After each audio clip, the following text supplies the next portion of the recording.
And as you will all see in a moment, Chris rides a power wheelchair, a real high-tech piece of equipment.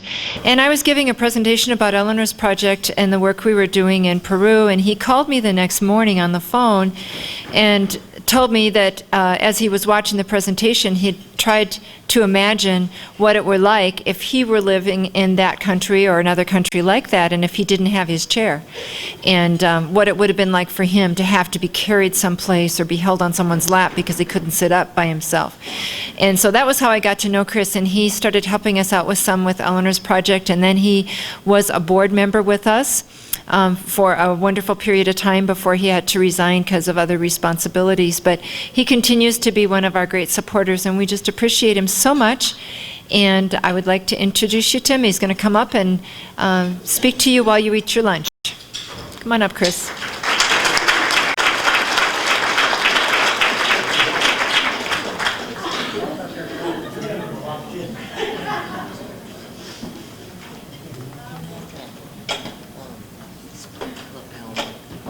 Where is the lapel mic?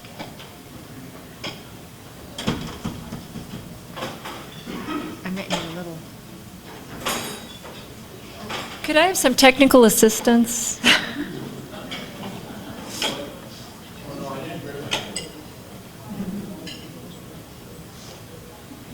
This is my husband, Rick, who is great at technical assistance, among many other things. I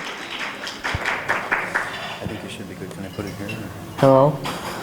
There it goes. Can you hear me okay? Can I put it here? Or maybe down there? Yeah, there you go. Okay, thanks. Okay. Well, thank you everybody, and thanks Tamara for letting me be part of this, and for Jamie. And I got to tell you, to be honest, when Jamie called me and asked that I could come and participate, I was first of all really honored. Secondly, I started thinking, well, geez, if I'm going to talk about something, what do they want me to talk about? And she left it pretty wide open. So, wow, have I got a treat for you? No, I'm just kidding. Anyway, so I've been thinking a lot about it, and actually got a little bit nervous, so it reminded me of what somebody once told me about speaking in public, that it's very, very helpful to think about someone in their underwear, and that would help you not be nervous. But I couldn't figure out how imagining myself in my underwear would make me feel any better about doing it. Anyway, I really have given this a lot of thought, and you know, I think that there are some common themes that you all have been talking about today, and that you all cover, some of you in your personal lives, some in your professional lives, and that Eleanor's project kind of carries throughout. And so I just wanted to talk about them a little bit. The first one is something that I've given a lot of thought about in the last 20 years of my life, which is you know, kind of a psychological and emotional response to adversity or to traumatic loss, which at first sounds like a real negative topic. You know, just by definition, the word adversity seems negative, but it's really not, and it's a response to that adversity or loss that can be such a positive thing. And so the first, just talk a little bit about myself. You know, I guess I first started thinking about this topic 19 years ago when I broke my neck in a car accident a year after, or pardon me, a month after graduating high school. And so I found myself, you know, examining my own situation and the situation of other people around me, and I found it really interesting to, you know, see what I was going through emotionally, but also the people around me. I was in a 45-bed spinal cord hospital in Denver and surrounded by patients that were going through very similar things to what I was. And the interesting thing about a spinal cord injury is that there's a number of variables that impact, you know, how severe it is. And so, you know, things that there was a wide range of disabilities around me. One guy, Oscar, I remember, had actually walked into rehab carrying his own bags and checked himself in. So at one extreme, there was Oscar, who didn't seem to be dealing with that significant of an impairment. And at the far other extreme was my roommate, 19-year-old kid named Danny Lewis, who had broken his neck on a motorcycle right at the base of his helmet. So actually had brain stem damage and had lost everything below his eyeballs.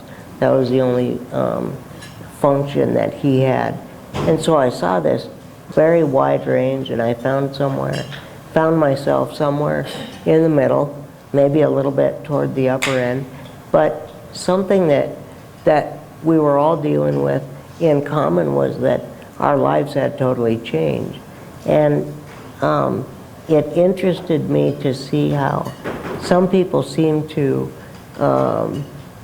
maybe not fully accept or embrace their situation, but at least respond to it with an attitude of ambition that they were going to make it through that situation just fine, and they were looking at what they could do to improve their situation and move forward from there. And there were other people that seemed to be kind of stagnated in that situation and unable to move forward. And it really was intriguing to me. I can't say that I really made it a study, but I observed what it was. And so for each of us, we have to come to what we understand, I guess, to be a purpose or a reason for why things happen. Let's see. I did make some notes, so I'm kind of trying to keep track of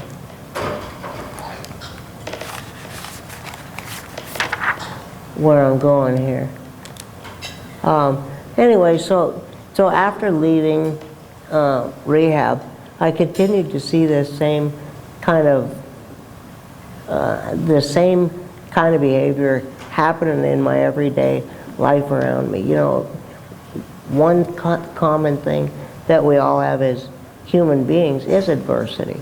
You know, not that life is a miserable thing, but that there are unfortunate things that happen daily, and it might be that we wake up in the morning, we have a bad hair day, or it might mean that we lost our job, or it might mean that we didn't get the grade that we got in school. But, you know, it's not the degree of severity of the adversity, I think, that's most important. I think what really makes us humans is how we respond to it, how we react, what we're able to draw from the experience, and move forward. And so when I went to college, I studied initially psychology, and I started finding a lot of theories and a lot of principles that dealt with these exact questions that I'm talking about. And some of them really interested me. One of them, probably the best known one, was a model. You're probably familiar with it, many, if not all of you, developed by Swiss psychiatrist Elizabeth Kubler-Ross. And she applied it to people who are in positions of terminal illness, you know, and the stages that they go through when they are, stripped from everything and in a position where they're going to die. And she said that, people generally go through steps that come from initially denial, and I think we can all identify with that. I mean, when we hear something or even see something bad, oftentimes even verbally out of our mouth, the first thing is, no way. Like we can't believe it's happening. I think that's kind of the denial part. Her next step is anger. We start to get angry about it, or at least have a response of frustration, if not outright anger. The next stage is bargaining. And I think this is real common, and this makes us, look back into ourselves, and it's a little introspective about what it is that we believe in. This is the bargaining part. For some, it might mean religion. For others, it's, they might believe in, instead of a God, they might believe in, even a rock or a stone, and they start to bargain. They start to barter with that which is whatever they believe in. So, oh God, if you could only, spare me from whatever the difficulty is, I promise to do this. I promise to do that. And I remember going through that. I remember saying, I chew tobacco. I've chewed tobacco for a long time. And I remember saying that initially, that, boy, I swear if I could just, lift my arm, I swear I'll never touch chew again. It's a pretty common experience. And then, so Kubler-Ross says the next stage is depression, and that's fairly common. I don't think it's always an outright clinical depression, but at least some sadness. At least we recognize that there has been something that we didn't want to happen, or something that we have lost. And then finally the last stage is acceptance. Now, I don't personally think we all go through exactly those stages in that exact same order, but I think there's, she's got something. And I recognized that when I was, in that rehab setting, and I recognized it, out in my life now. And so anyway, that's why I brought that one. The next thing, or another, I guess, theory that I also learned about is existentialism. I think, probably most of you are also familiar with that, but existentialism is that which helps us to believe in ourselves. I guess, simply put, we look at ourselves to be the solution of whatever the given problem is. One type of therapy, psychological therapy, that's based on this existential movement is what they call Gestalt therapy, and that's a psychologist's attempt to help a person in their difficulty find who they are and what they are in relation to the world around them, like what they call your Dasein, what am my being in the world. And I think, this whole movement again is interesting and relevant to this topic, because when we find ourselves in a situation of essential loss or traumatic loss, or in many cases disability, we need to kind of redefine who we are. And then next page.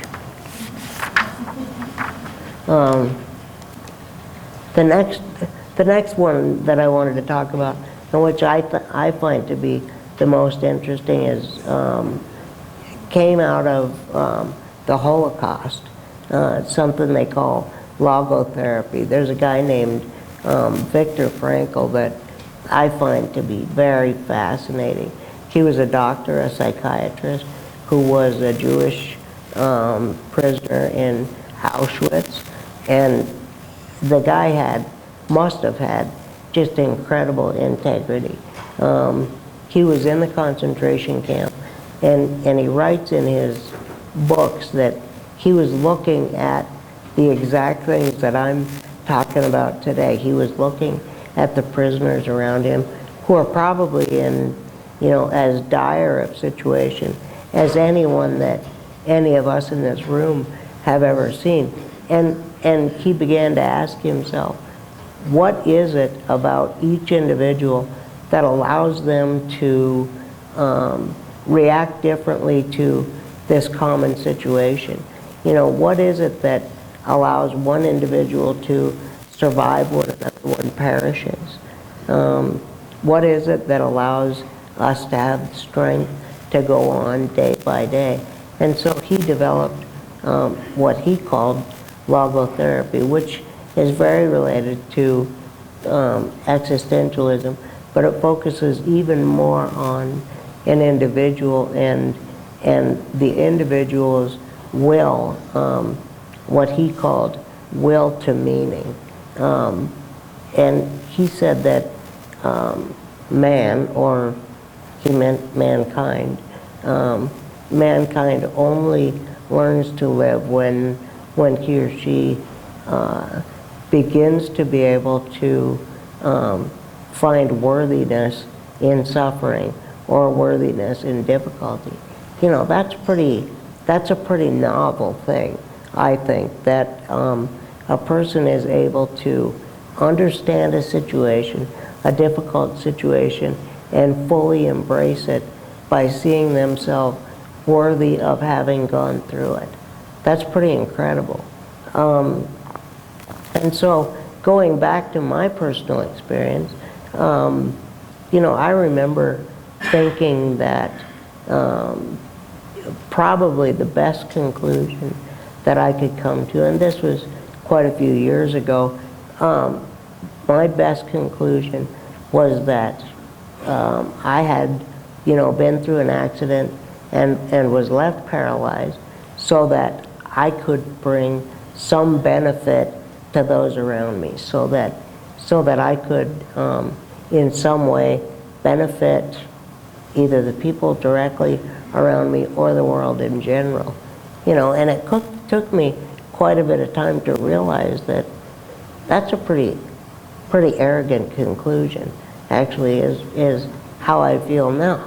It took me a while to realize that it wasn't me that was going to benefit others through that experience. It was me that was going to benefit from others. In this new situation, I was given an opportunity to be affected by so many people that I would never probably have met, had I not gone through the accident. And I think about that, like today you guys are here talking about transportation safety, and I was thinking about this morning, actually, on my way to work, because I use public transportation. Well, chances are, if I had not been in an accident, I wouldn't use public transportation. Chances are, if I had not, I would not be given the opportunity to learn from and meet and be affected by the person that drives the bus every day. And, however trivial or small those people seem to be in my life, they affect me every day and have been very helpful to me every day. I mean, that's pretty awesome, I think. And so this overall situation can be broken down into that small a thing. Another common theme that I see that we might all share, and that I know Eleanor's project in general can share, is the theme of independence. You know, I remember as a pretty young kid, I remember having these discussions and even the extent of debates with my mom about what was most important in life. So, you know, I'm 7th, 8th grade, and I'm saying, you know, she doesn't know what she's talking about. That independence, to me at that time, was the most important thing. And she, of course, was like, no, your family is the most important, you know, family and love and all the things that she was probably right about. But, so I placed a lot of importance on on independence. And I felt like, well, if I could make my own decisions, I could kind of direct my own life, I could kind of choose my job, you know, would ultimately, you know, direct how much money I made, et cetera, et cetera. So then when I turned around at 18 years old and I find myself not only unable to, you know, dress myself or bathe myself, but, you know, eat, get up out of bed, you know, drive, all the things that go along with it. Again, it brought me back to this realization that I may not have otherwise found, is that, you know, we really are an interdependent society. It gave me the opportunity to depend on others and to realize the importance of others.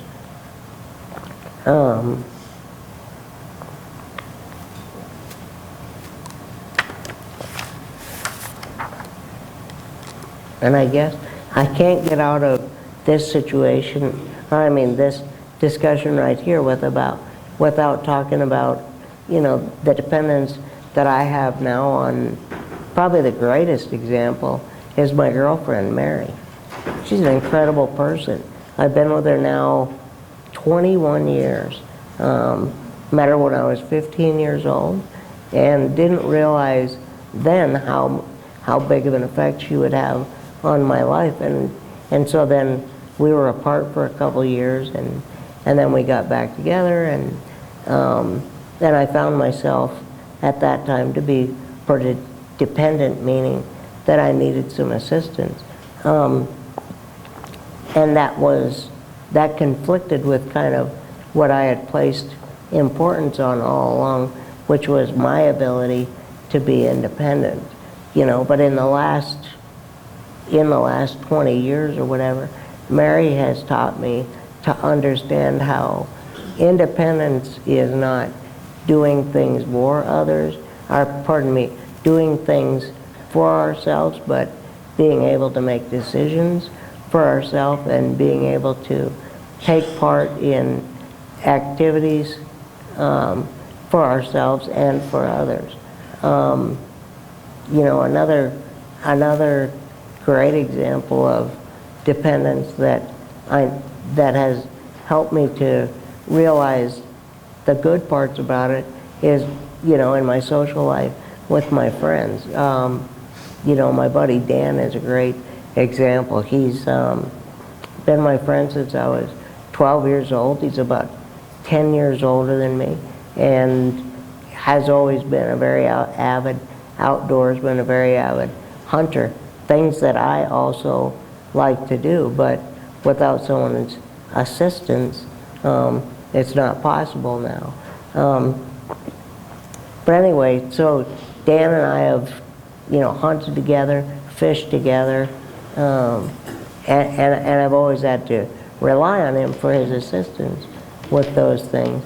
But it's fine because I've seen that it's rekindled his spirit to be able to do it. It's totally redefined the experience for him and made it possible for me. So again, I'm just getting at that interdependence thing. And I think Eleanor's project is a great example of that, showing that you know, how much even on an international level we are interdependent on one another. Then the last thing I wanted to bring up was the idea of contribution.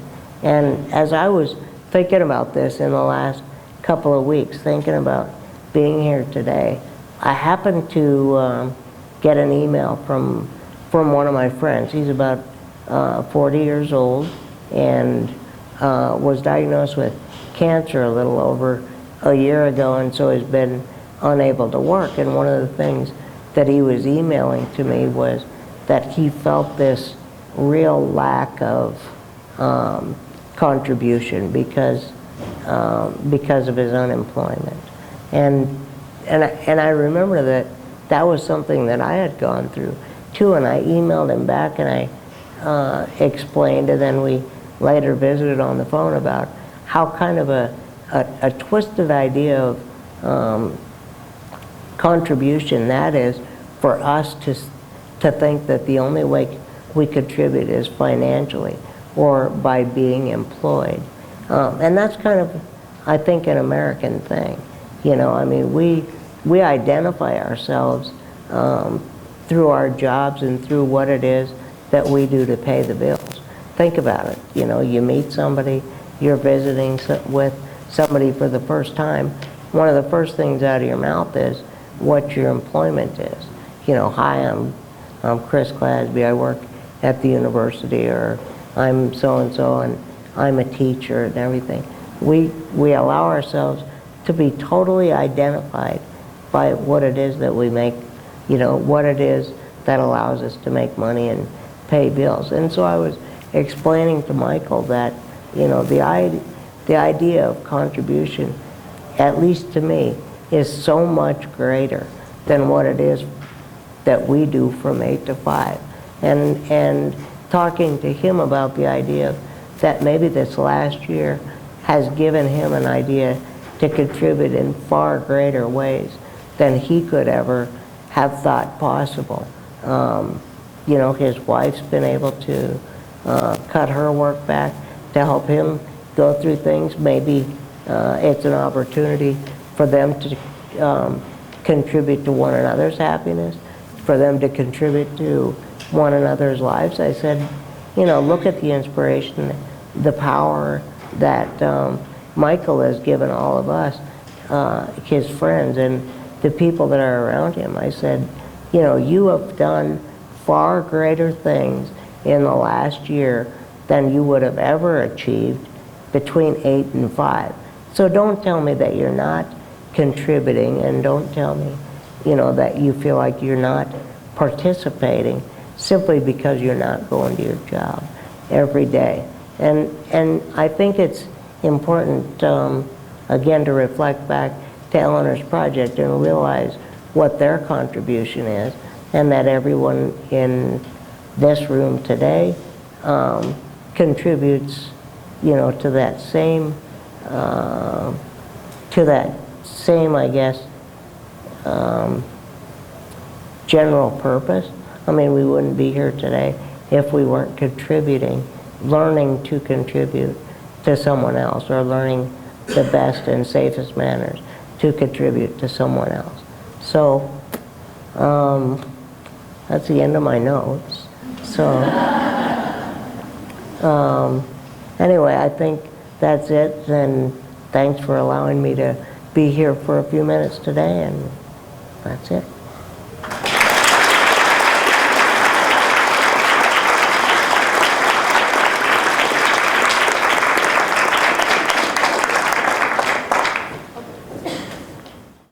Oh, I just love the after lunch time when everybody's snoozy and sleepy and so forth. So what I did this time is I used brighter colors. I don't know if you noticed that I had a real low-key, soft blue in the morning, just so that we could all wake up gently. Hopefully these bright colors will help. I am going to make a 1-second commercial, just because I wanted to thank Columbia Medical for sending me out here to do this presentation. I had made this commitment to Tamara long ago, and one of the conditions of my changing companies was that I could honor any commitments I had made, and they were supportive of that. So I just wanted to thank them for that. The other thing I want to thank them for is, as you may have known or noticed from the morning session, that the wheelchair transportation safety really had become my mission and my passion. And so now I want to thank Columbia because I have a new passion, and that is car seat safety. So immediately upon going to work at Columbia, one of the first things I did was become a child passenger safety technician. Are there any car seat techs here? All right.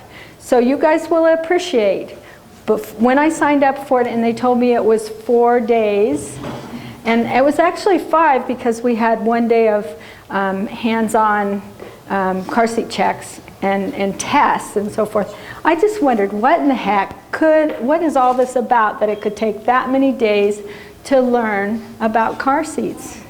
Well, little did I know, it was a grueling week, and it was also 104 in California when I took it, and we were outdoors installing car seats, all different sizes and shapes, and it was very challenging, but I learned so much from it. And then the next thing I did from that was take the special needs training, and that's a 2-day training. And I would like to introduce to you a special needs car seat instructor, Mary Kay Burns, and she is a local resource, and she's going to co-present with me today. So I was so pleased because she's really the longtime expert with car seats, being an instructor, and I'm a tech. So we're going to work together on this program. So let's talk about riding safe. So I always like to start with the goals of the session because that's sort of, you know, at the end I do a check to make sure that I did go through those items, and you guys know what to expect a little bit at the beginning. So what I want to do first of all is go through kind of the dry regulations, the NHTSA, FMVSS safety standards for child passenger safety for car seats. I'm going to talk about crash dynamics and the testing of CRs, or child restraints. That's sort of the abbreviation that we use for car seats in transportation. I want to talk about disabilities. Many of you are experts in that, and others work every day with people with disabilities. And so I want to just talk about the special considerations for some of the disabilities, what the special considerations are with relation to transporting in car seats. And also discuss some key selections for proper selection and installation of child safety restraints for cars, vans, and buses. Mary Kay has goals too, and she's going to talk about the direction, about rear-facing versus forward-facing, how to decide about location of the car seats in a vehicle. A lot of considerations for that. She's going to identify the equipment. She's brought a lot of special needs seats here. Many thanks to Safe Kids for providing that, and she'll give you, I think there's a slide with the thank you to tell you exactly who it was that provided that, but they brought a van here. Was it Highway Patrol? Highway Patrol brought a big truck and a trailer that's crammed full of car seats for training. So she's got a whole trailer full of car seats, but she picked out the ones that are specifically appropriate for special needs, and she's going to do a hands-on. One of the first things they taught us in the CPS classes, crashes are not accidents. Crashes. They're the leading cause of death for children from age 2 to 14 years old.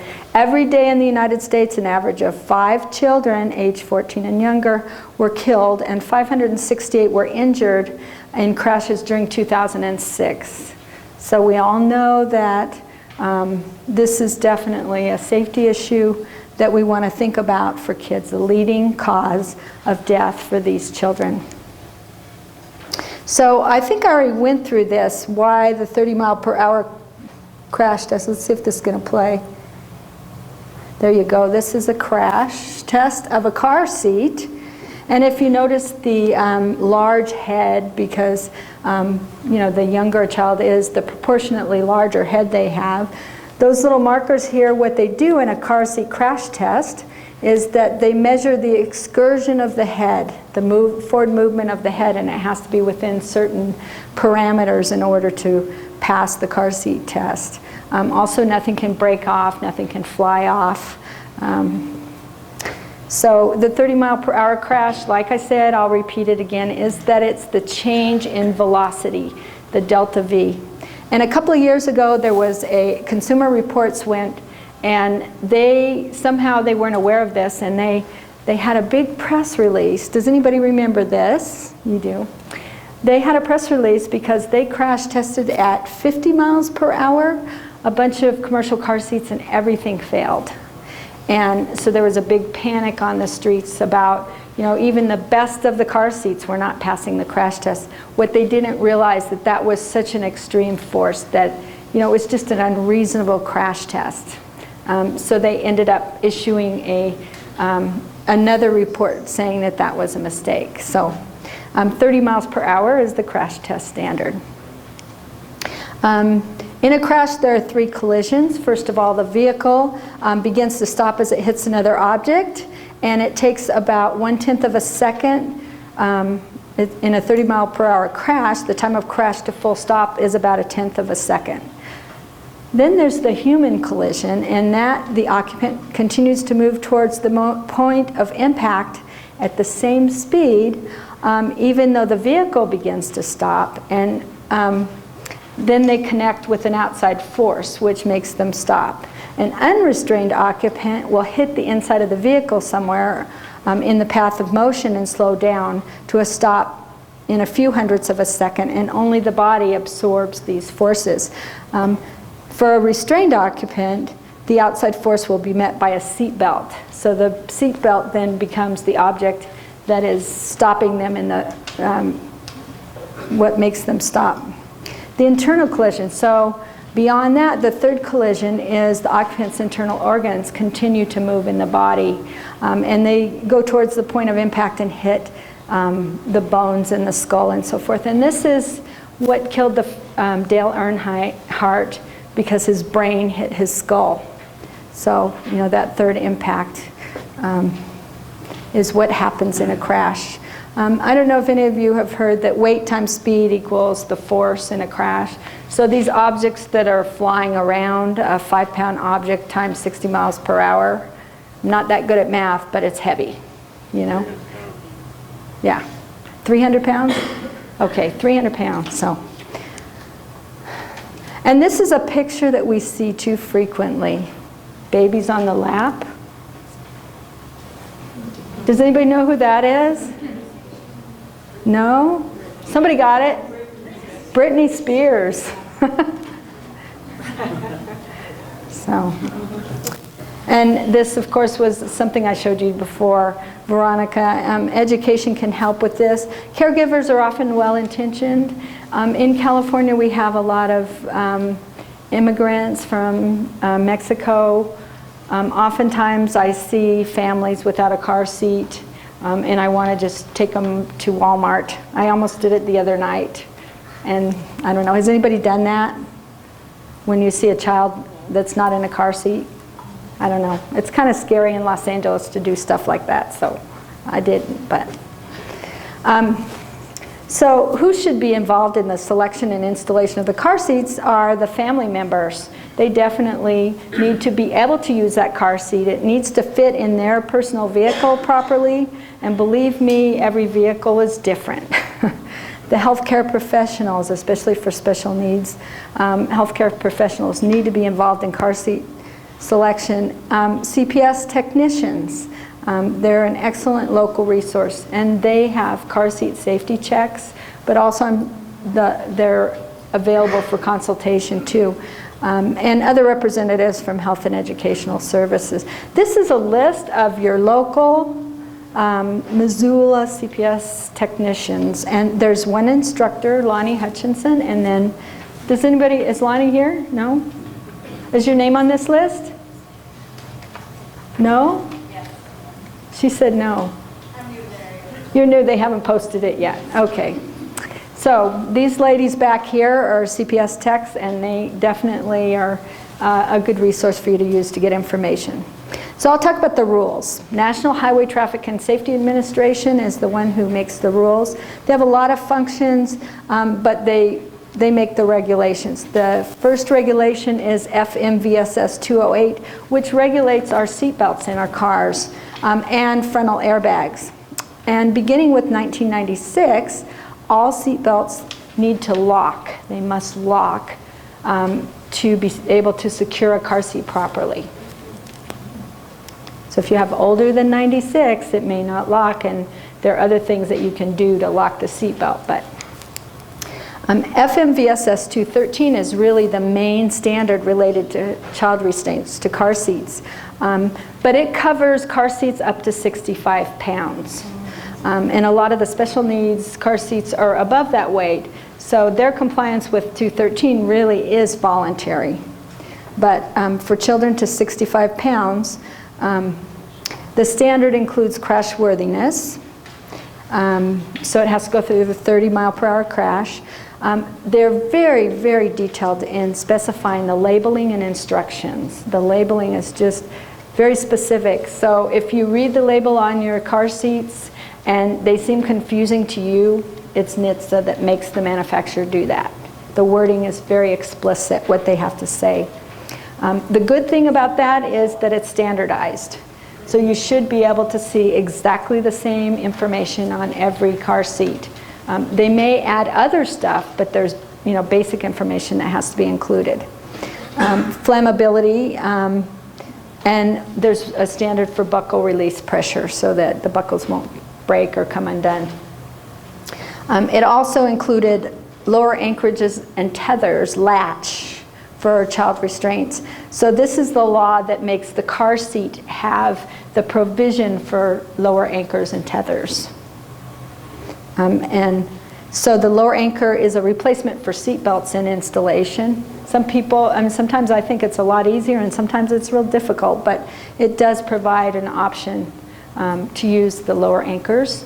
The tether, the top tether reduces forward excursion of the car seat, and usually it's related to a weight limit when you need to tether over a certain weight limit. Although most of the special need car seats do require tethers because they're heavier. They're for kids over the heavier weight limits. And then there's latch, FMVSS 225 in the vehicles. So they have to provide 3 lower tether anchorages in 3 places in the back seat of a car. And, 3 tethers. Thank you. You're looking at me funny over there. 3 tethers and 2 lower anchorages on the vehicles. And that's light-duty passenger vehicles after 2002. So it also means that the cars have to test with a child restraint. All of the states have additional laws. So I heard that Missoula is 6 pounds and 6 years old and 60 pounds. Kids under that have to be in a child restraint. Is that correct? Any? Yep, 6 and 60. A lot of the states are going to 8 and 80. So just watch for that. So the Federal Motor Vehicle Standards, the combination of those 3 standards really tied together the vehicle and the car seat itself.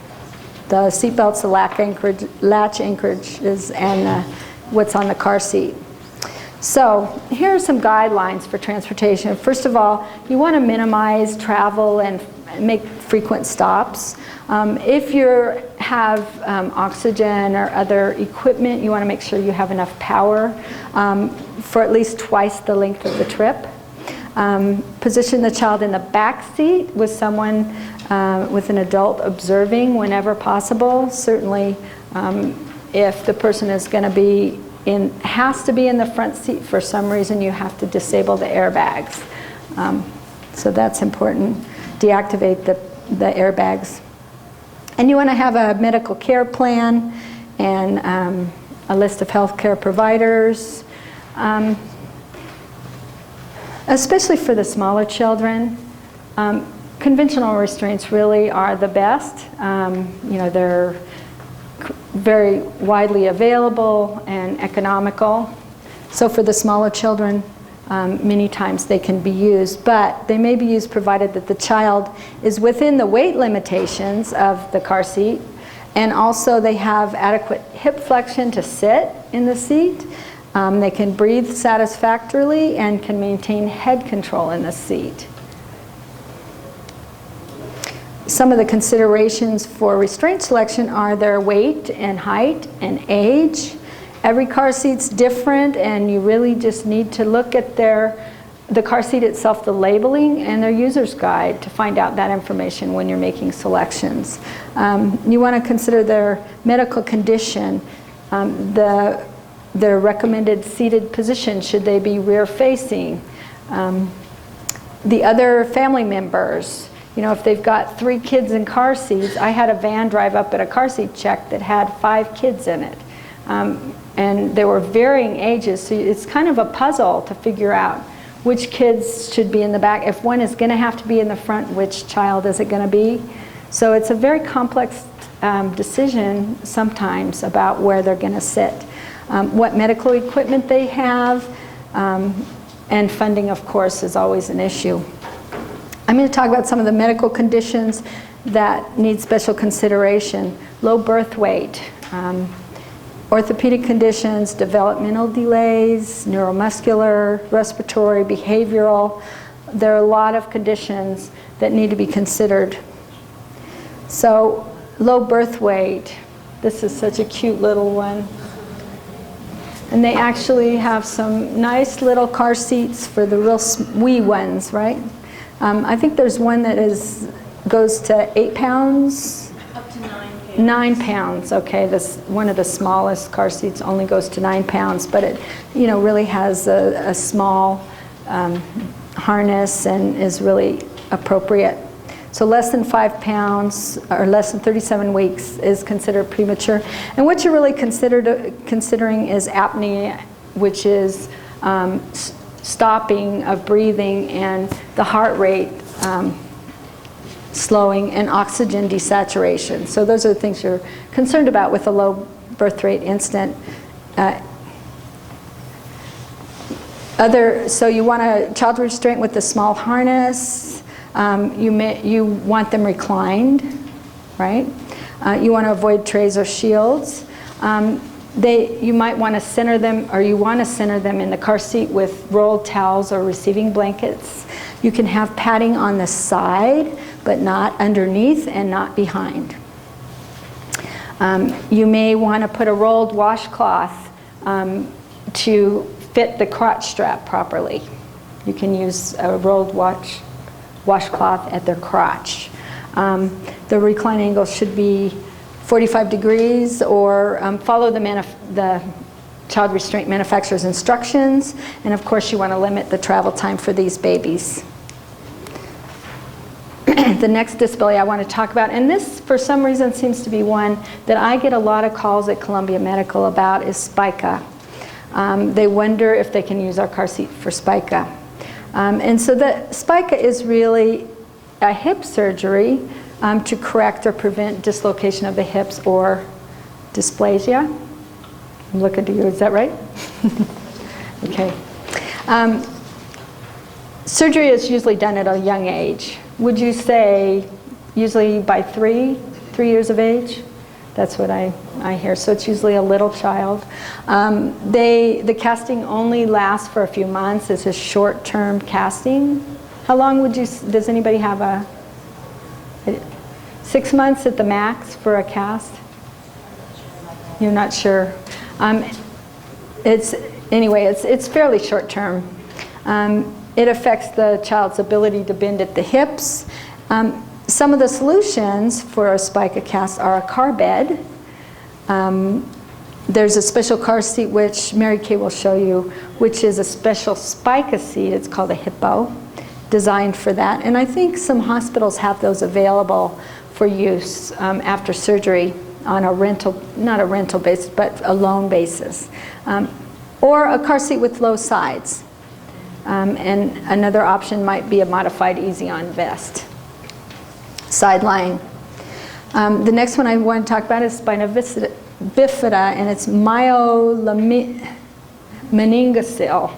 And what it is that the spinal cord is on the outside of the body at birth, and it creates paralysis similar to spinal cord injury. Special considerations for children with spina bifida. They usually have the surgery early, maybe in the hospital before they leave. A car bed is probably needed at the beginning after the surgery, so they're lying on their stomachs and not contacting the surgery area. Like spinal cord injury, the location of the cilia determines the extent of the nerve's damage. So wherever on the spine that let me go back. Wherever the spineness is determines the extent of the paralysis, where it will be below that area. There is an increased incidence of hydrocephalus, or enlarged head. So you have issues with positioning the head with spina bifida. You want to put the children rear facing to higher weights due to smaller size, low tone, or large head. They may have a shunt. And I think you saw the little girl with the shunt in the wheelchair in the wheelchair section. She was a young lady with spina bifida. Older children typically are in a wheelchair. There's a wide range of spina bifida effects, but a lot are in wheelchairs, and a lot are self-propeller. Yeah. Okay. So that's the little girl. The shunt drains the fluid from her head down into her stomach. So you want to really take care of the harnesses, not to have contact with the shunt. Down syndrome. Special considerations. Nearly 50% of children with Down syndrome have heart defects. They may have trachs or GI tubes, the tubes in their stomach for feeding. They may have out-of-joint hips, hip subluxation. They may have reduced muscle tone and loose ligaments. You want to rear face as long as possible. And rear face as long as possible is really what's recommended for everybody, all children. So, that's really the safest way for them to travel. So as long as they're in a child safety seat that can support the weight, you want to keep them in that position. A full harness over 40 pounds may prevent them from getting out of their seats. They may require positioning, and older children often are overweight, so they need an adaptive car seat because they can't fit in a conventional. A tracheostomy, that's the surgical operation of cutting into the trachea to allow passage of air. So special consideration for that is, of course, with car seats to avoid trays or shields, anything that can contact the trach. A semi-reclined car seat can help the head from moving forward and occluding the airway. You want to secure medical equipment, have enough power for the twice the trip, and have an emergency plan. So there's an example of a tracheostomy. GI tube, wait an hour after feeding to travel is the recommendation. Make sure the belts are positioned so not to contact the feeding tube. You want to select the child restraint. You want to cover the opening with gauze if it comes out during travel. And maybe Tamara, you can tell me if this is what I heard, is that it's not an immediate medical urgency if the tube comes out. That's my understanding. My understanding is it's not an immediate, you wouldn't call 911, but you would proceed to the hospital or whatever. But I have a question now. Yes. Wait an hour after feeding to travel. I've never heard that before. What about kids who are on pumps, continuous feeding pumps? That's the recommendation. And is this just strictly for children, or does it also pertain to adults who have the GI tubes? I really don't know the answer to that. Mary Kay, do you know the answer why you want to wait? I think it's just easier on the kid. It's not an absolute, but it's better for the kids if you can wait. Okay. And for adults too. I'm sorry I don't have a, this is just the recommendation of the passenger safety experts, so. So there's a GI tube. Now I think this is sort of an old-fashioned one, isn't it? There's the tube hanging out. Yeah. They do, some still have it. It looks a little different than the button that I've seen. Yeah, not everybody gets the button right. Oh, really? Oh, okay. CP, this is a group of chronic conditions affecting body movement and muscle coordination. It's damage to the brain, primarily during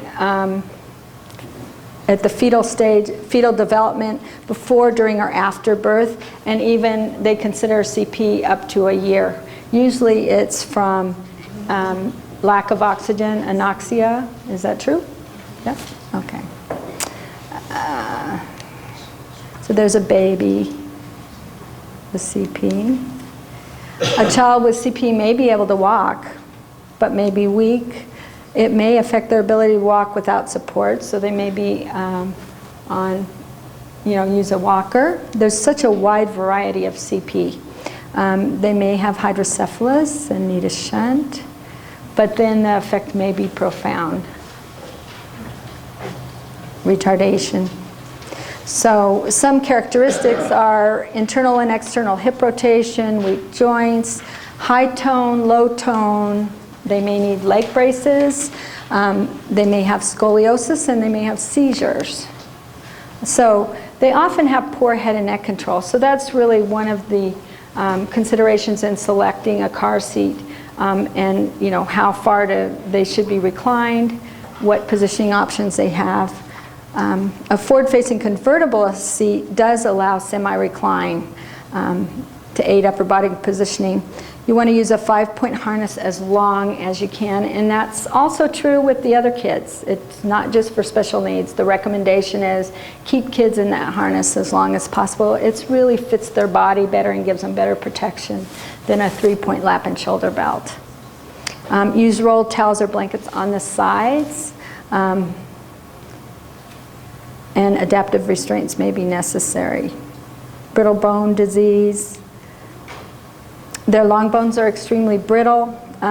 They have fractures, short stature, deformities, respiratory difficulties, and weak muscles. So for OI, special considerations are for smaller children, infants, you would use a car bed. You want to rear face to higher weights. You want to reinforce proper use of the harness, because parents are going to be afraid to put that harness on because of the brittle bone, just their fragile nature. But it's still important. In fact, it's maybe more important to have those harnesses snug to make sure they're not going to move in the car seat, in the child restraint. You want to choose a restraint with more padding, maybe more of a cocoon type structure, and some use easy-on vests with sheepskin covers. Traumatic brain injury, falls, near drowning, car crashes, gunshot injuries. And there's just a broad range of effects. It affects every system of the body when there's a traumatic brain injury. Special considerations might be orthopedic deformities, affect fit of the car seat. They may have respiratory concerns, seizures, trachs, GI tubes. So transportation also can be very traumatic, physically and emotionally stressful, so that's a consideration to keep the trips short. And they may need medical transportation. Spinal muscular atrophy, or SMA, weak muscles, they may need positioning, respiratory problems, they may need a respirator, scoliosis, and they may wear a body jacket. And this is Veronica with her scoliosis, just to give you an idea of how, imagine trying to fit her in a car seat, what the issues are with that, so that she can sit and take advantage of the belt restraints on a car seat. It's really a challenge. Head positioning, she may need the soft cervical collar. Her respiration is affected. She may need padding on the sides. And in fact, with Veronica, what we did, she has a Columbia car seat with sure-shape molded pads. So that's an option. On the sides, you can have, the sure-shape pads added. So with scoliosis, most likely they'll need an adaptive restraint, at least at some point. Or they may have to be transported in their wheelchair if that's feasible, if they have a van or for the school bus.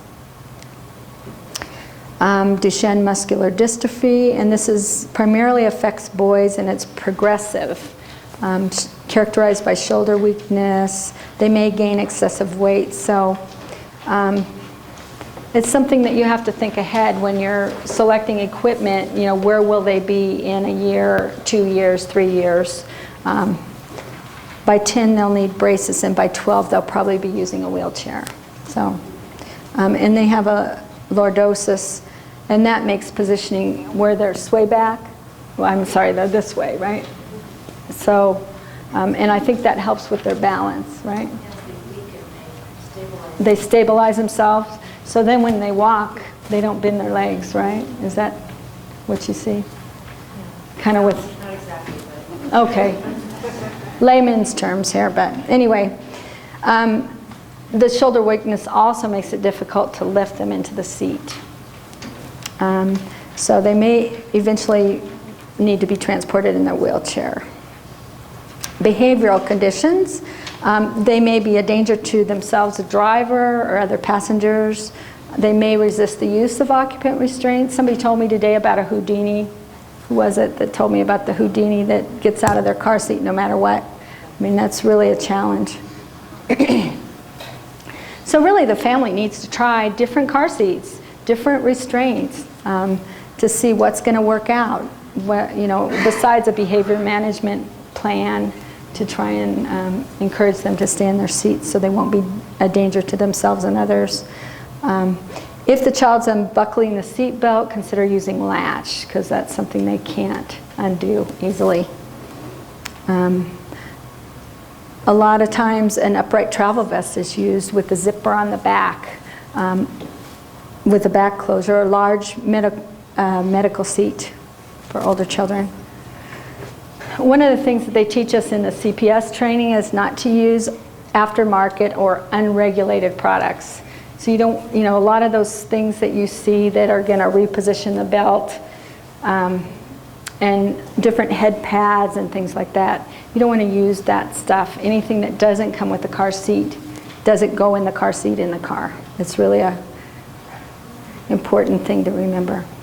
So this is a little boy, and his mother contacted me at Columbia because she couldn't figure out how she was going to transport him. He has such a severe scoliosis. He has very limited hip flexion, almost none. And actually, as it turned out, the best thing for him really was an easy-on vest, modified vest side lying on the seat. And they got the sheepskin covers from Easy On just because his skin is very delicate, and they were concerned about the buckles, the straps and buckles being uncomfortable for him.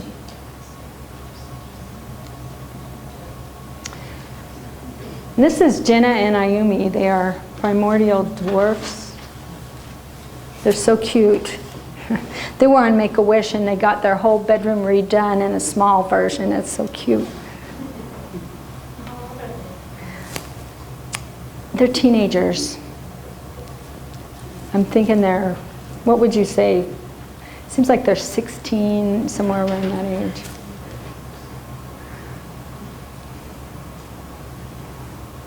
And they go up and down in their chairs, or just, I guess it's going to run slowly, so I won't.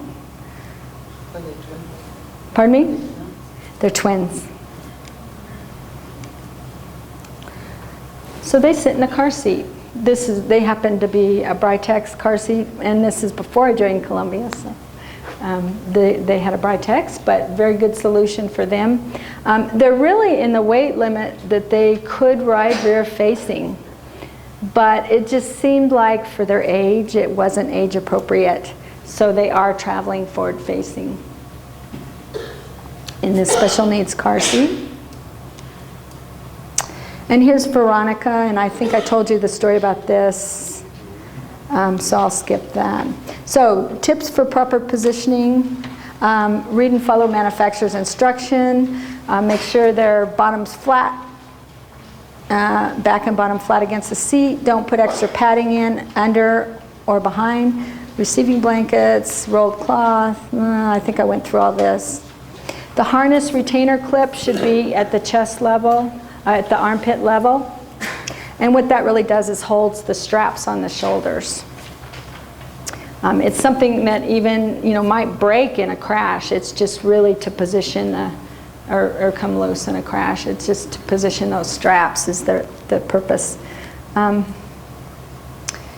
harness straps should be at or above the shoulders in a forward-facing child and below the shoulders in a rear-facing child. I think that's it. So I have special thanks again to all these people here. You'll see. And I wanted to turn it over now to Mary Kay, and she'll tell you a little about what she does, and she's going to talk about the equipment. You take a second here while we do a technology turn.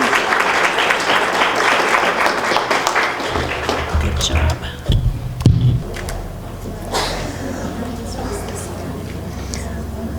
Okay, Sue just briefly mentioned rear-facing and forward-facing, and let's take a look at that real quick. As soon as my computer warms up here. That's your dog? Yeah, that's my dog. Robbie. Okay, here we have the child on the left is forward facing in a crash. The child on the right is rear facing. There we go. And if you notice how the child who's facing backwards, the force of the crash pushes him into the back of the car seat that supports his head, his neck, his whole spine.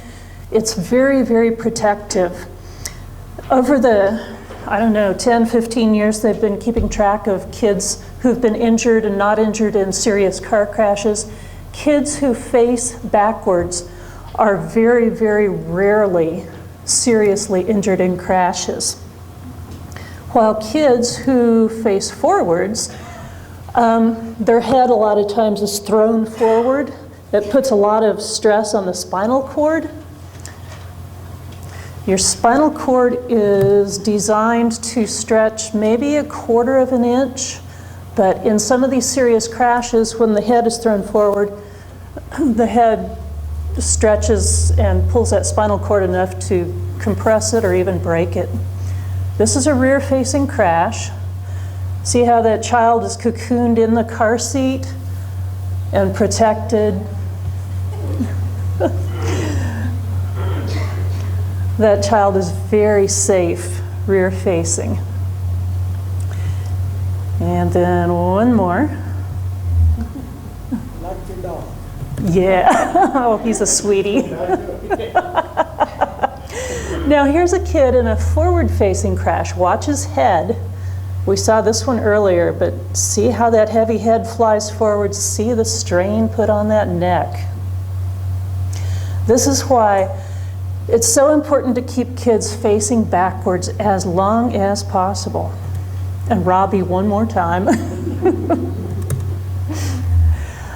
So we start out, when kids are born, they're usually rear-facing. And then as they get older, they progress to forward-facing. And in a minute here, there we go. So I'm going to talk about special car seats, special restraints here. And like Sue said, regular car seats are sometimes the best option for kids. They're more easily available, they're cheaper, they're easier to put in the car. This is an example of a regular car seat. It can be used rear-facing or forward-facing. And the special thing about this car seat is that a mom came in, she had a child who needed to recline, lean back in his car seat. He couldn't sit straight up. And she looked online and found this car seat, which could recline forward-facing more than any other car seat she found. And so she found that this was a good option for her child. This is just a regular standard car seat that you can buy in a lot of different stores. A lot of times when kids are born small, they may not fit in an infant car seat, in a regular car seat. So, especially at the hospital when kids are born under 5 pounds, we try and send them home in a car bed. Car beds are made to lie down sideways in the back of the car, in the back seat of the car. And you can see little Johnny here. He's about the size of maybe a 3-pound baby. Used to be babies would stay in the hospital till they were at least 5 pounds, but now they're letting them go at 4 pounds even. And so they have to have special transportation. So little Johnny fits real well in this car seat. Hopefully he's going to grow fast and he'll outgrow it within a couple of weeks or a month. And the top weight limit for this particular car seat, car bed, is 9 pounds, but by the time a child weighs 9 pounds, he doesn't fit in here very well at all. Sometimes, let's see.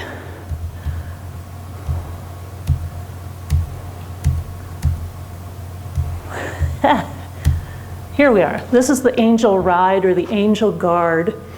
And it has a 3-point harness that fastens fairly securely around the child. This is as tight as I can get it, and it's still not tight enough for this little guy. So it rides sideways in the back seat of the car. One of the most important things when you're laying a child sideways in the car is keep that head towards the middle of the car, keep it away from the side of the car. So if somebody hits you from the side, the head is protected. So in the back seat of the car, you'd want to put this in the middle seat belt, or on the side where his feet are going to be beside the side of the car, and keep his head in the middle. This particular car bed, the seat belt goes out around, and it's got a couple of loops to loop around the seat belt so the back doesn't flip up. Yeah, there's the loops. And it has kind of a slope. If you've noticed in the back seat of your car, the seat kind of slants. That's to make it more comfortable. It's not a flat like a tabletop surface. So car seats have to be kind of designed so that they can slant with the slope of the seat of the car. Now, school bus seats tend to be more flat. So when you're installing car seats in school buses, you have to take that into consideration. And let's go back to the other one. After a child outgrows this, if he still needs to lie down, he can graduate to another car bed. This one's called the Dream Ride. The bottom weight for this is 5 pounds. If you have a child who's being discharged from the hospital and he's less than 5 pounds, he can't really use this too safely because the harness won't fit him very well. And he can use this up to about 20 pounds. These two beds are the only, oh, come on. These two car beds are the only options that we have anymore. Okay. Oh, it needs to be plugged in, yeah. So we have two options for car beds, but over 20 pounds, we're out of luck. So there's not real good answers for every single child, every single instance. Now, another point I was going to make is that every kid is different. You may have kids with spina bifida who can do this and other kids who can't do this. And you have to look at the individual kid and see what his or her needs are, and look at the mode of transportation, look at the family vehicle or the school bus or however you're transporting that child around. And so we try to match kids' needs with car seats that will fit them, that will take care of what they need, that will help support them. I guess Robbie just wants to be on the screen again. And we try to find car seats that fit the cars also. And a lot of times this is pretty difficult. It can be like working puzzles.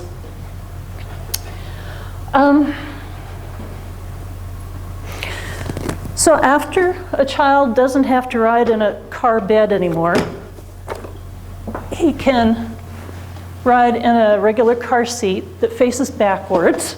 Excuse me. Oh, goodness, here. And this combi seat is one that can face backwards and hold kids rear facing up to about 30 pounds. Then you can turn it around forward and they can ride in it till they're about 40 pounds. Most of the car seats on the market can hold kids rear facing up to 30 to 35 pounds.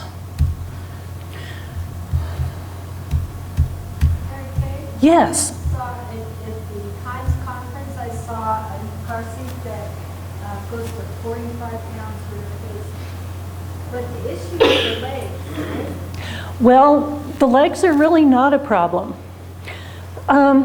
This Sunshine Radian has been out for 4 or 5 years. It's a really good car seat. It's very heavy. It folds in half and has a carrying handle, and you're supposed to be able to carry it through the airport, but I sure don't want to do it. But it's good for kids with special needs. For one thing, the Radian can now be used rear facing up to 40 pounds, which is a new, they've retroactively said that all their car seats can be used rear facing to 40 pounds, which is nice. It's big, it can hold kids forward facing, this model to 65 pounds, other models to 80 pounds. So it's another option, and it's good for kids in hip casts too. Remember, Sue talked about the spica casts where the kids' hips are casted so they're sticking out. So a lot of times they don't fit in a regular car seat very well. If you have a car seat with low sides, like the Radian here, a lot of times their legs can go out over the sides of the car seat. They can be strapped in nice and securely, and that can help. Or Britax came out with a hippo, and this is a hippo car seat. It's not nearly as heavy. But see how there's no sides on it. So a kid can basically perch in here. You can adjust the harness up or down to whatever fits the child. His legs can stick out to the side, and he can ride pretty safely. He can stay rear facing up to 33 pounds in this one, which is nice. These wedges come with the car seat. You can use them for positioning for kids who need special positioning aids, and you can get other wedges too that will help keep these kids in a good position in the car seat. Almost all these car seats need to be tethered. There's a tether back here. In a car, it hooks to, there's a little hook on the back shelf under the window. In vans or trucks, a lot of times that tether anchor will be on the floor or on the back of the seat. Again, you have to read the owner's manual to find out where to hook this up. It's not often well marked, and a lot of times it's hidden. But the tether is very important forward-facing because it helps stabilize the top of the car seat so it doesn't fly as far forward in a crash. Helps keep the kids safer. So that was the hippo. You can use it rear-facing to 33 pounds. Here's a little girl in the hippo with her pretty pink cast. And she fits pretty well in there. Her legs are far enough apart that she probably would not fit in a regular car seat. Here's a guy. The guy in the yellow, his legs are almost straight out. There's no way you could put him in a regular car seat, but he fits just fine in this one.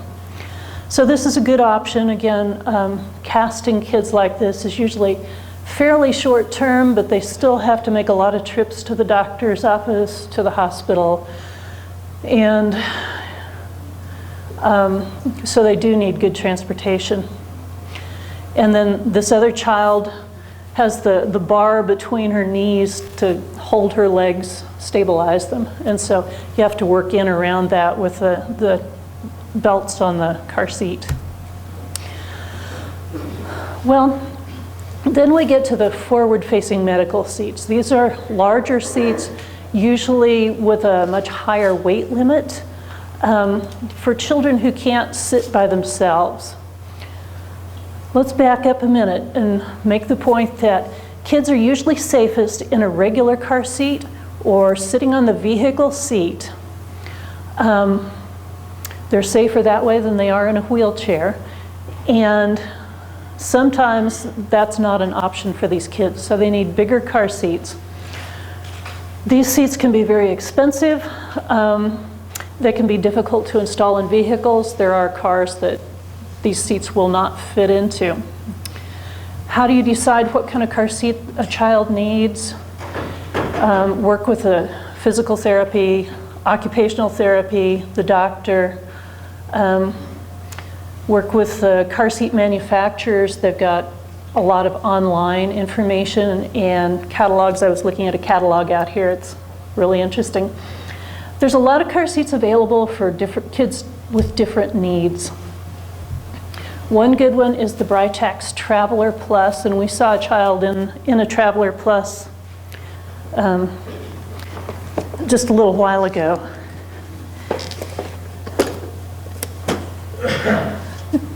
This big seat is a Britax. Traveler Plus can be used for kids up to 105 pounds. They have to be at least 1 year old and at least 20 pounds to use this, 22 pounds.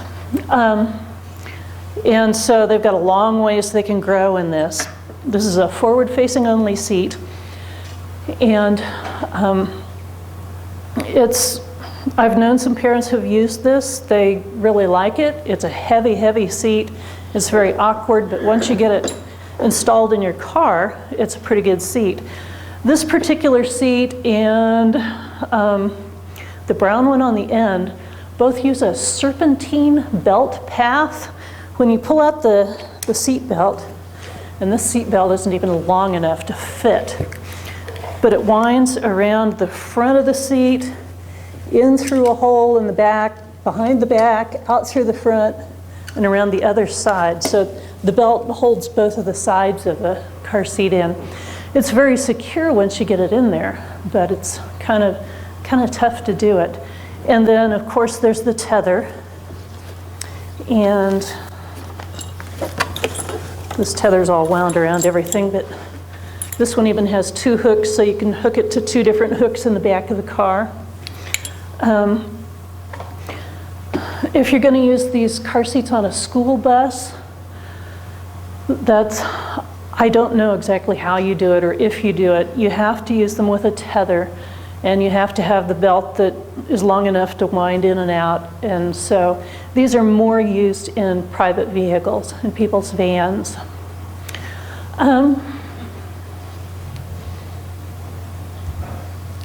This shows some of the back of it and all the different features that it has.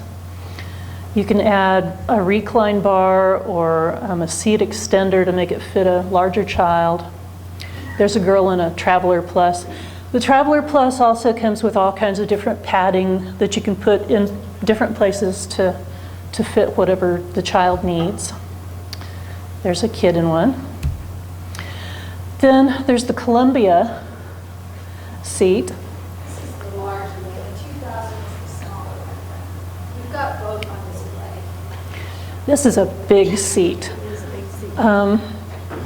Kids can use it up to 102 pounds. Oh, The smaller version is 102 pounds and the larger goes to 130. 130 pounds. By the time a child weighs 130 pounds, you probably aren't going to be lifting him out of a wheelchair or out of anything else and putting him in a car seat. So that child would need to be able to transfer himself. But this is a nice big car seat. This one is not as heavy as a lot of them. Has a lot of different adjustments, different cushioning, padding, positioning pads and things. Here's a child in a Columbia. He looks happy. And, okay, this is the 2500, the large size. That's a pretty basic car seat, very, very effective, very comfortable. Kids seem to enjoy it. Something we run into sometimes is when kids get bigger, their shoulders grow wide, especially if they're guys and they have big shoulders. They don't fit into a lot of these small car seats. But this model is wide enough that you can fit a lot of bigger kids in there. Here's a girl in a Columbia seat. The carry car seat, Tamara has an example here. I like this one. It's kind of a plastic and it's soft, it's padded, and it has positioning straps so that you strap the child in, keep the child in position, and then you run the seat belt over the child like this. Somebody was up here at lunch looking at the closure on the front. It has a Velcro that runs clear back around. That's good for those kids who can wiggle out of their car seats. You can Velcro them in pretty securely this way. 4 different sizes of carry seats, so you can get it to fit whatever child you've got. The Special Tomato is another special car seat. It's this big brown one, and it is very heavy and awkward. It's new. I haven't had a chance to play with it, but it's got a lot of different seating, positioning cushions that you can put in or take out. See ya. Again, you have to tether this car seat. There's a kid hanging out of a Special Tomato. Special Tomatoes and some other car seats come with bases. You can push them around. The Pepino also comes with a push cart that you can put the seat on a wheeled base and push it around. You can install it in your car. The Pepino is special because the car seat kind of swivels. If the pink one was in the car facing the front of the car, you can pull a latch and it'll swivel till it's facing the outside of the car. So it makes it easier to put a kid in, get a kid out. So all these different car seats with all kinds of different features. The Recaro also is nice. It has a tray for the feet, and it also will swivel. She looks happy to be in her car seat. And then there are vests. We've seen some pictures of vests. A lot of times vests are used on school buses. There's a number of different brands and styles of vests. This is one for big kids, and it has a zipper in the back. So if a child has behavior problems and can't can't sit still, won't stay in the seat belt, this is one possible option. You can put him in a vest, zip it up his back. This one is made to go on a school bus, and there's hooks here at the shoulders that you hook to the back of the seat of the bus. And then there's rings here where you hook to more hooks down in the seat. This is kind of an example of what it looks like. They make different kinds of vests. Some open in the front, some open in the back, some have zippers, some have the push-button buckles. She does not look happy to be in there. Maybe not. Again, the easy-on vests, when the kids are sitting up, they have to be tethered. This is just one method of tethering them. It shows the back of a seat in a van where the tethers come down the seat through a couple of fabric loops and hook to something on the floor, it looks like. Again, every vehicle is different, so read the owner's manual. Then, again, Sue mentioned the modified easy-on vest, where the child needed to lie down. This is good for kids who are casted, like from their ribs on down. They can't bend at the waist, they can't bend at the hips, so there's no way they can sit up in a car seat, in a wheelchair. So they came up with this vest. It's pretty cool. It's the vest, it's got straps on it. You hook it on with 2 different seat belts, and then, like in the picture, if the kid has a cast on his leg, you use another belt to hook his leg to the seat belt. And a lot of parents say, oh, that'd be great. That way my kid can lie down and sleep while we're traveling a long way. But this is really not as safe as riding restrained in either a seat belt or a car seat. This is a third option. It's not your first choice. Some of the things to think about when you're using a modified vest are, again, you don't want that head next to the side of the car. You want to have a pillow in there, keep that head as far away from the side of the car as you can in case of side impact.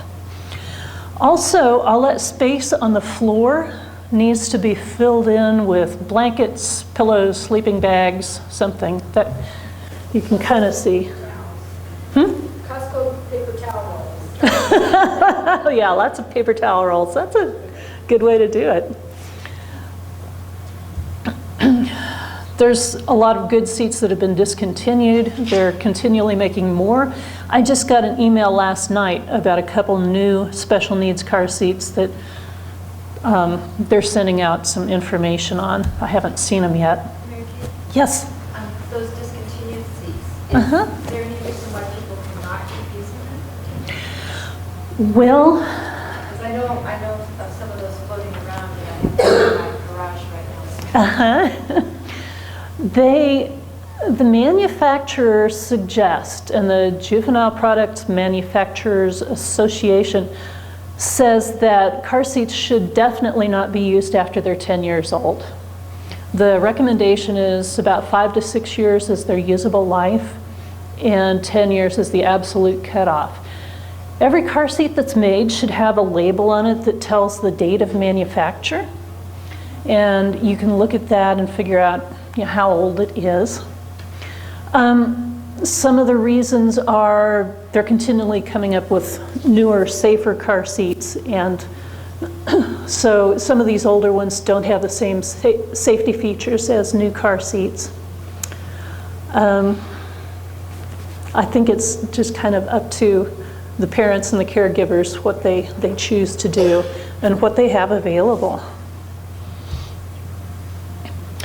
Then Sue mentioned neck collars, and she had a picture of a couple of collars. They have actually done testing in crash testing that show that if you have a fairly stiff collar on somebody's neck and their head is thrown forward in a crash, that actually puts more stress on their vertebra and their spinal cord, and that can be pretty dangerous. So they suggest using just a real soft foam rubber collar Just enough support to keep that head in position, but not enough to hold it real firmly. And these are some different neck collars that probably are not good to use for transportation. Now we have another problem. What about all that extra medical equipment? We're hauling kids with special needs. They have oxygen, they have monitors, they have respirators, they have all kinds of machines. These machines can be big and clunky and heavy, and they have wires and tubes and whatnot running to the child. Well, we keep the child restrained. The child is secure in his car seat or his vest or whatever he's in. We also need to secure all this medical equipment. There is not one good way to do it. They don't make products to tie down all your machines in the car. Different things you can do. You can put it on the floor and wedge it in with pillows or Costco paper towels. You can tie it up in seat belts that somebody else is not using. Whatever works best with that equipment and that vehicle. Another concern is, what if you're in a crash? This kid has wires and tubes. How necessary are those wires and tubes? What if they get pulled out in the crash? So you need to have a plan for that, what to do. You need to know what to do in an emergency, whether it's an emergency or not.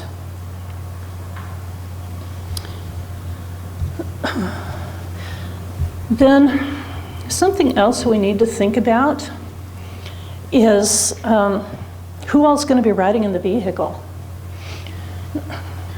I work in Great Falls. Sometimes families come down from Browning. They have a child in the NICU in the hospital, and they have a bunch of other kids, and they're going to all pile in the car and ride home. But this kid is in a car bed and some kind of a special car seat, and it may take up 2 seating positions in the vehicle. Where's everybody else going to sit? According to Montana law, everybody riding in a vehicle has to be restrained. That can be a problem. They may have to have somebody else come down and help drive all the kids home. If you've got a special needs child in a large car seat, are you going to put that seat in the middle of the back seat? Are you going to put it on one side or the other? How's the child going to get into that car seat? On a bus, where are you going to put those car seats?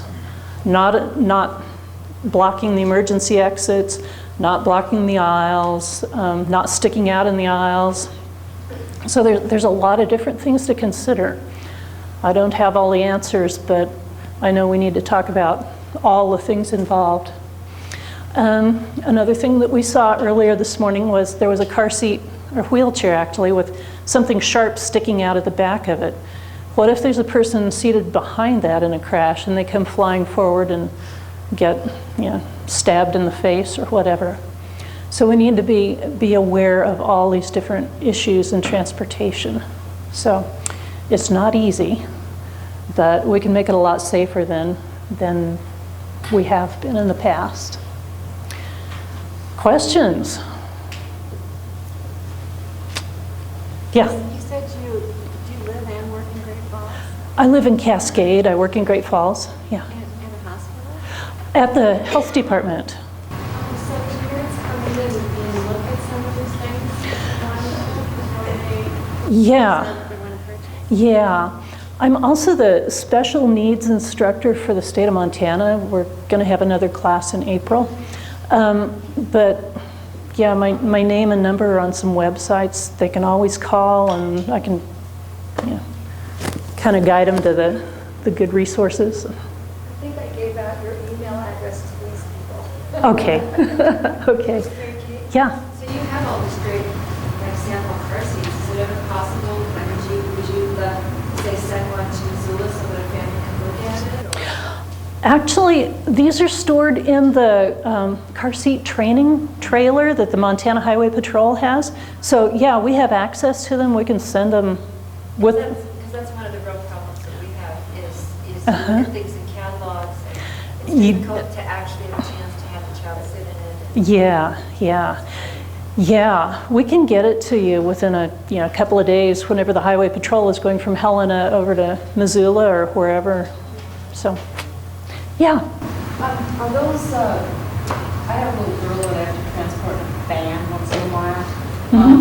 Is a booster seat, she's not a special needs, is a booster seat all right? Booster seats are good if a child has outgrown the car seat with a harness. They're safer buckled up in a harness as long as possible, but most car seats have a weight limit of 40 pounds. After 40 pounds, they go into a booster.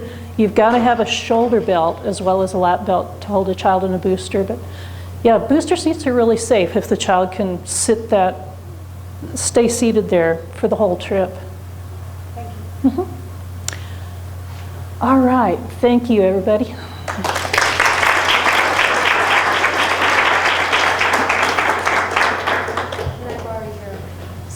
Yes.